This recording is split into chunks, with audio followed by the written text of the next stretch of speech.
Missouri Business Week, sponsored by Plaza Commercial Realty, starts now.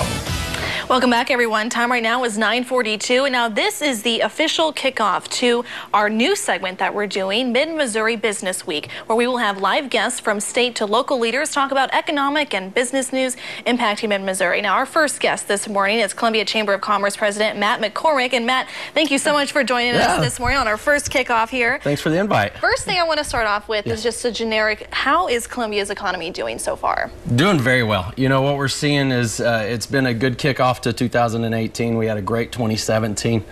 We just got back from D.C. doing some visits there, and one of the things that we were having, we were happy to report and start talking about was the fact that, you know, the recession hit, and then it was kind of a slow comeback, but what we're seeing over these last 18 months, 2 years, our business is really starting to expand. They're starting to maybe pull some of those plans off the shelf, dust them off for those expansions they were planning that they put on hold. So we're seeing them do that. They're adding more employees, doing a lot of hiring, so it's been good. Sure, and I know beginning of 2018 you guys had some legislative priorities, including, you know, funding for schools and infrastructure. So how has that been going? I know we're only in March. Yes. but how has the progress been? It's already been an interesting legislative session without a doubt, but it's been going great. You know, for the first time in the last couple of years, we're hearing and seeing great support for our university, great support for higher education. Wasn't necessarily that way the last couple of years, but this year from both sides of the aisle, from the whole legislative body, they've got a great commitment towards higher education for the state of Missouri, which bodes well for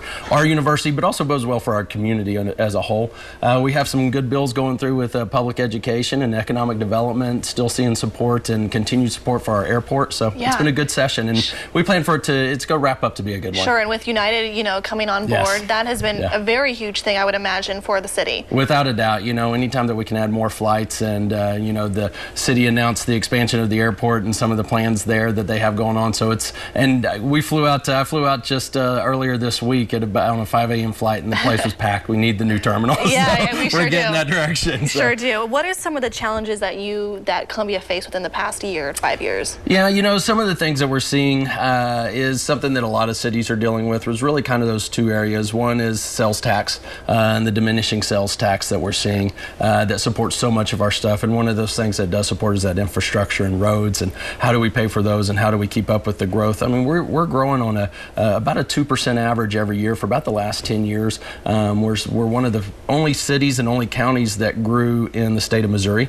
over the last year. And so how do we keep up with the infrastructure on that? Right. Yeah. There's so much still to talk about here, but of course, if anyone wants any more information on what we just talked about and some of those talking points, you can head over to the Chamber's website at www.columbiamochamber.com. Thanks so much, Matt, for joining us. Thanks for the time.